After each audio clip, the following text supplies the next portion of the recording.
Thank you very much, Gabrielle, for that nice introduction, and thanks to all of you. As Gabrielle mentioned, I went to school at some small college up the road in Evanston. And it's not lost on us that we're batting cleanup here today at TEDxUChicago, but I'm really excited to be here in Hyde Park. And you know, I think I would be remiss, and we'd probably all be remiss, if before we get started for this last session, we didn't take a deep breath and thank Gabrielle and Guimar and Julia and all of the students who made today possible.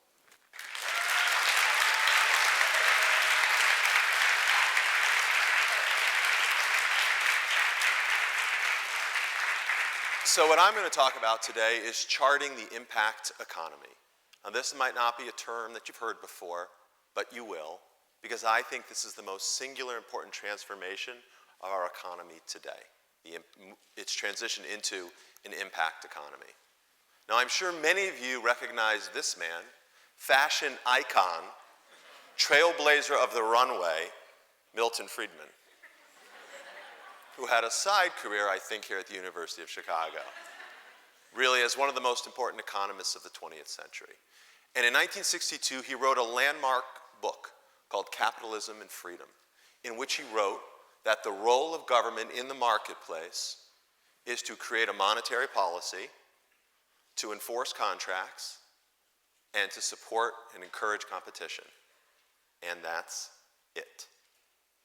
And then he followed that up in 1972 with a really important essay in the Sunday New York Times magazine called The Social Responsibility of Business, in which he wrote that the social responsibility of business is to generate profits, period. End of story. But in fact, I don't think that's the end of the story at all. And I think in this moment, in this place of all places, it's appropriate to revisit that question. What is the role of government in our modern economy today? And how should it interplay with the marketplace? Now, I'm not going to wade into those waters myself. I'm not going to argue for or against. But I will point out that we live in a moment of great cynicism about the role of business. And in the last 12 to 15 years, we have been buffeted about by a range of scandals and fiascos involving some of the best known corporations of our time, some of the leading lights on the Fortune 500. And whether it's been recklessness, or whether it's been negligence, or whether it's just bad taste. Just a side note, the cure for breast cancer is not finger-licking good. I'm sorry. But nonetheless, there is a pervasive sense of mistrust of big business. And this notion that we've had for a long time that the marketplace can solve our problems, that the private sector can work it out, those very assumptions are being challenged every day. Now, I actually think there's a lot of good news on the horizon, so to speak. We are seeing the advent of new kinds of companies in media and publishing, in food and beverage, in housing and shelter, in footwear and apparel. Anyone here in this room have a pair of Tom's shoes in their closet? Raise your hand. So there are a range of businesses who are created to do several things. Number one, to deliver superior value. These are businesses which create products like Good Magazine or Honest Tea, which are as good, if not better, than the competition on the shelf or on the newsstand. They drive margins and create profits, but at the same time, they are mindful of their social impact. This isn't cause marketing bolted on after the fact. The mission is encoded in the DNA of the business because it sets out not just to drive margin, but to create, they start out not just to drive margin, but to create movements. These are about trying to repair a broken status quo. These are about building new equilibria. And what are these businesses? They are representative of the impact economy, where supply and demand converge, not on the notion of a market-clearing price, but on the notion of a world-changing mission. And we need this. We need this now. We need this because we have seen the limits of our ecosystem. We have seen the perils of globalization. We have seen the remarkable velocity of technology. And we've also seen the challenges of inequity as the gap between the haves and the have-nots continues to grow. And we've seen the burden of public deficits that seem yawning, never to end. We need a new social compact, a new era of cross-sector collaboration between government and business, between philanthropy and nonprofits. Because guess what, guys? None of us can do this alone. So what are those forces that are going to drive this new movement? Well, first, on the supply side, there's the capital. And I'm talking about what's gaining traction, a term, impact investing. This is the idea of purposeful investments made by committed capitalists or passionate philanthropists who are trying to drive economic return and create social benefit. And don't see a trade-off between the two. So you've got this remarkable inflow of capital. The Monitor Institute issued a report recently that said this field is about $50 billion today, but could reach up to $500 billion within the decade if we can get the policies and the procedures right.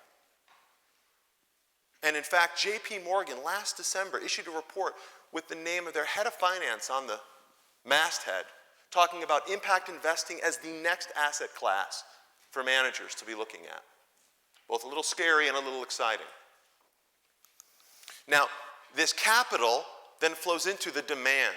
And when I'm talking demand here, I'm talking about the firms. And I will call them today social enterprises. These are those businesses that are trying to drive meaning and money, profits and purpose.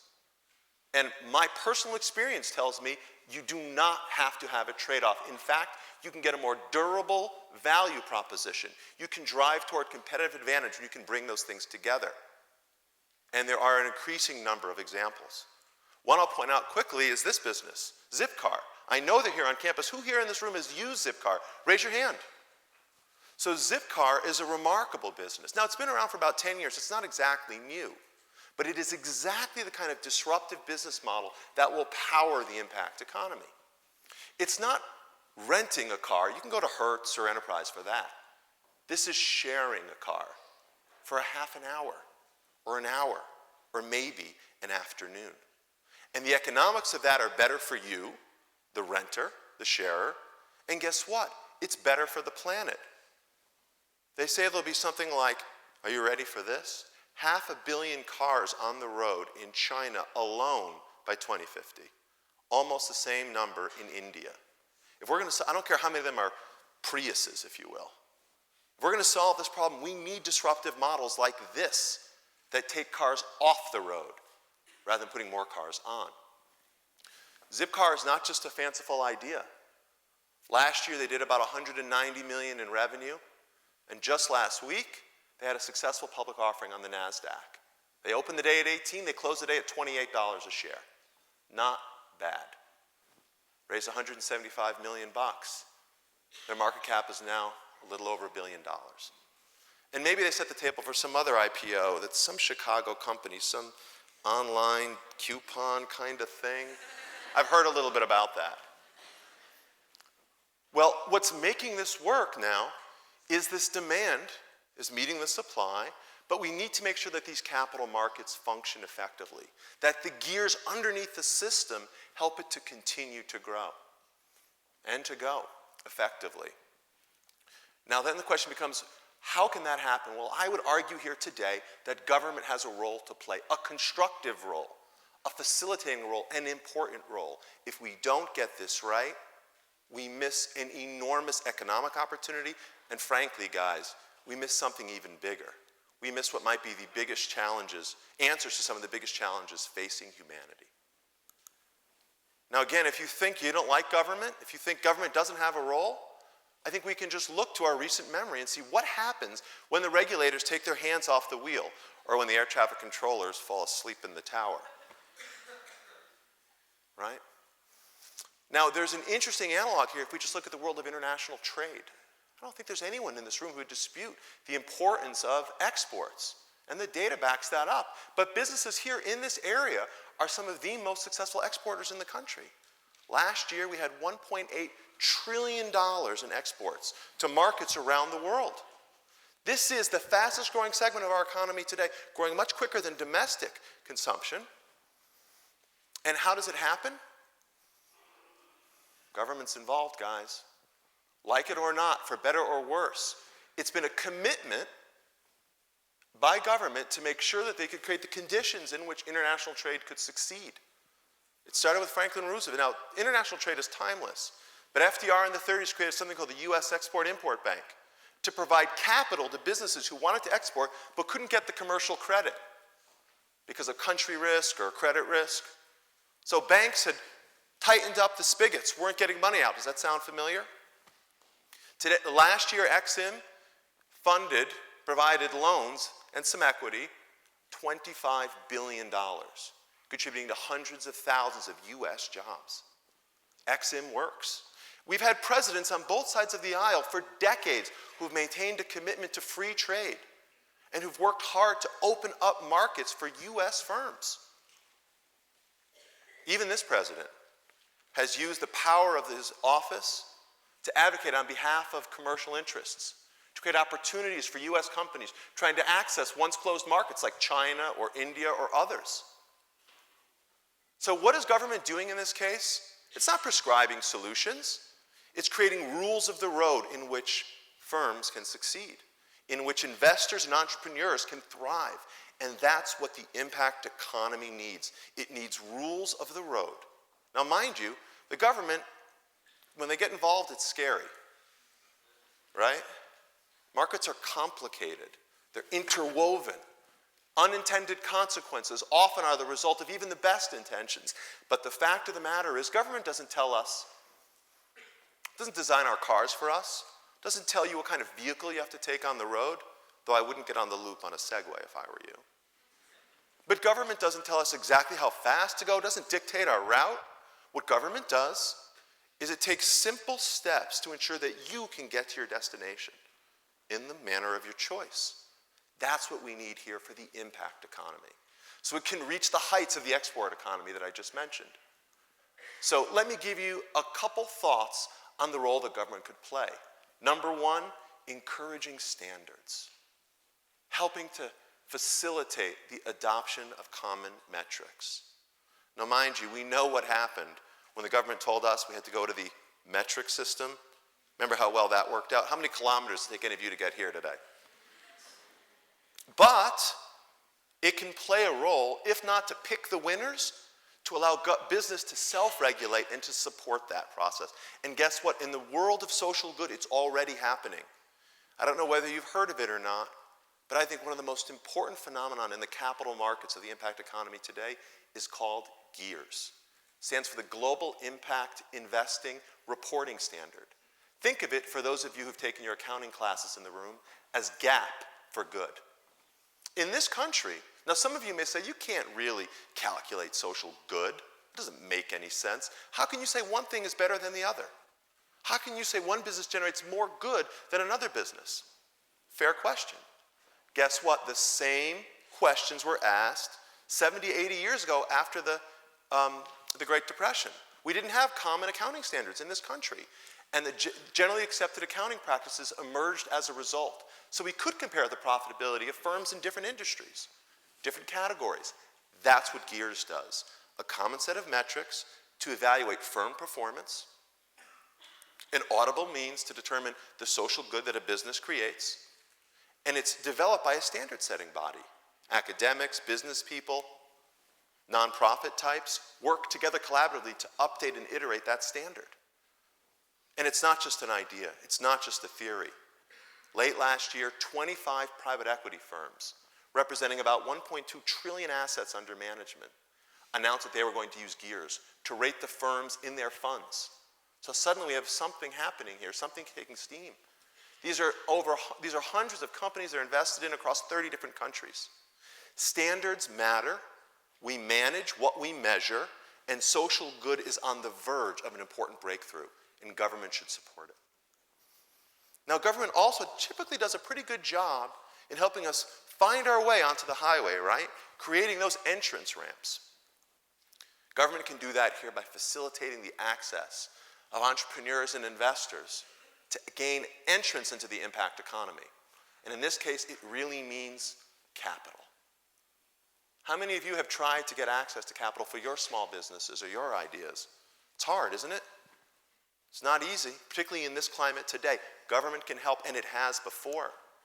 So the New Markets Tax Credit, which was passed toward the end of the Clinton administration, as part of a landmark piece of legislation, has facilitated the ability of private investors to put billions of dollars into both affordable housing and social services to support underprivileged communities, creating hundreds and thousands of jobs and enabling people to enjoy better livelihoods as a result. And I think another interesting example is the Small Business Investment Corporation. The SBA, if you don't know about it, you should learn. One of their most interesting programs, the SBIC program, was founded in the 50s to provide capital in the form of debt or equity to small businesses. Get a load of this. For those of us who decry the federal government, say it doesn't generate any good, well, the SBIC program, since the 50s, has lent over $30 billion to funds, which they've used as leverage to raise more equity. And what have these private equity firms done with that money? Well, they funded roughly 90,000 businesses. And some of the best-known brands of our time, some of the real success stories, businesses like Staples, Sports Authority, Gymboree, or a little postage delivery company. So I have a guy named Fred Smith in Tennessee in the early 70s that we now know as FedEx.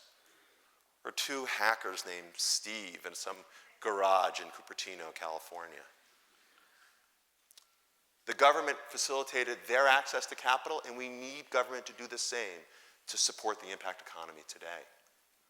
Third thing that government can do is create incentives. Not force people into the HOV lane, but if you want to get in that lane, you can get a heck of a lot faster.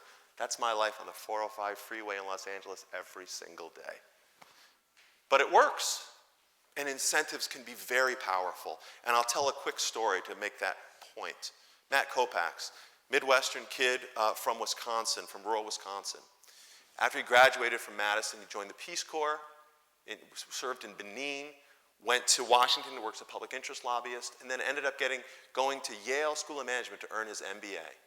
Now, Yale SOM is a really interesting school. One of the reasons is because they were the first graduate school in America to give tuition relief to graduates who went to public service. Help them pay down relieve some of that tuition burden. And I'm guessing there are a couple people in this room who can relate to a tuition burden, right? So he went to Yale SOM, and he, as a student body president, lobbied the dean and lobbied the administration to update that rule. Not just for alum who would go into government or nonprofit, but to alum who would go to work, graduates who go to work in mission-driven businesses.